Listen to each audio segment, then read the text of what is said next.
Caros estudantes, dando início à segunda semana do PET Complementar 1, nos terceiros anos a proposta é tematizar o problema do iluminismo. Iluminismo, vocês têm como referência as páginas 277 do livro Fundamentos da Filosofia, às página 285. Neste trecho, nós temos o problema do iluminismo como um problema que ocupa centralmente todo o debate filosófico que dará como resultado a Revolução Francesa, que resultará o quê? Na separação entre religião e sociedade, ou seja, a separação entre Estado religioso e Estado laico. É preciso entendermos que o iluminismo é uma palavra assim, no seu sentido lato. É uma palavra que está ligada ainda a uma atmosfera, digamos, mística da luz, que é algo que ainda tem muito resquício da Idade Média. Para levar adiante, é melhor usar o termo técnico, que o livro não está tão preocupado com rigor, porque é de ensino médio, mas é bom sabermos. O esclarecimento. Porque o esclarecimento seria a própria razão se esclarecer, enquanto que o iluminismo seria a razão ser iluminada para uma entidade superior, que não se trata dentro do movimento do esclarecimento, pois o movimento do esclarecimento, que o livro trata como iluminismo, na verdade é um movimento que a razão se autoesclarece à medida que se esclarece em sociedade, em discussão. Tal discussão ela precisa buscar a independência do princípio de autoridade, seja do princípio de autoridade da tradição religiosa, seja do princípio de autoridade da tradição monárquica. Então, a razão que se autoesclarece é a proposta temática desta aula, que debate a questão do esclarecimento, propriamente no livro, a questão do iluminismo.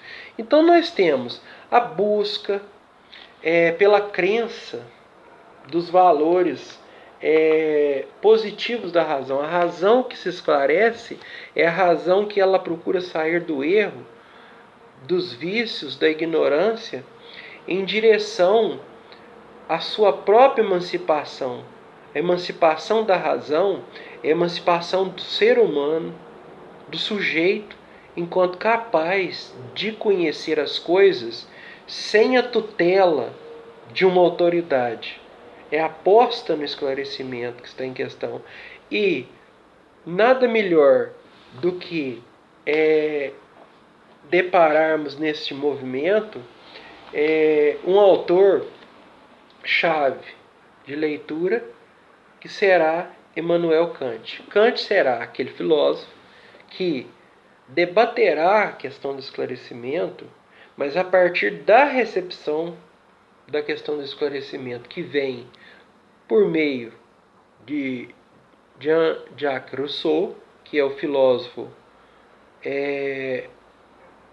que defendia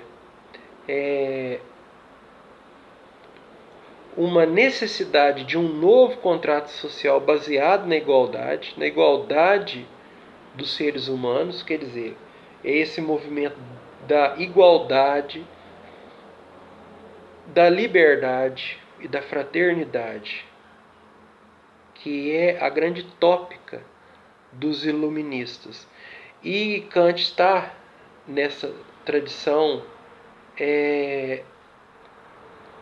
polêmica, de levantar mesmo uma grande polêmica em torno da questão do princípio de autoridade, que nós não podemos mais viver atrelados à tutela de autoridade, porque senão a razão ela não se emancipa. Claro, dentro daquele contexto, o debate kantiano vai ser bem mais engenhoso e sutil do que o grosso modo que eu estou explicitando. Aliás, apenas faço isso entre parênteses por questão didática, porque é necessário buscarmos no texto, se for o caso, que tem no livro trechos e tem disponível também na internet da questão que é o esclarecimento segundo Kant. Bom, mas a recepção que Kant faz é uma recepção que ela está preocupada em apontar alternativas para o progresso da razão. O progressivo caminho da razão, ele precisa ultrapassar essa necessidade que para Kant ficou obsoleta de tutela de outrem. Quer dizer, será mesmo necessário a razão sempre viver tutelada por autoridades, quando na verdade a razão está procurando a sua própria emancipação, a emancipação do sujeito, e portanto é a participação do sujeito em sociedade? Kant vai dizer que não é necessário a razão se permanecer tutelada, a não ser que os indivíduos se permaneçam por preguiça, covardia, de sempre precisar de um argumento de autoridade para sanar as suas dúvidas, sejam elas morais, sejam elas cognitivas, no sentido até mesmo dos princípios científicos, seja simplesmente por falta de percepção que há uma dignidade na razão dentro dos limites da razão que convoca cada sujeito a usar o saber, a buscar o saber, pois antes de tudo é o saber que interessa e o saber que torna o ser humano emancipado em seu estado civilizatório. Portanto, busquemos ter como foco a questão do esclarecimento neste capítulo.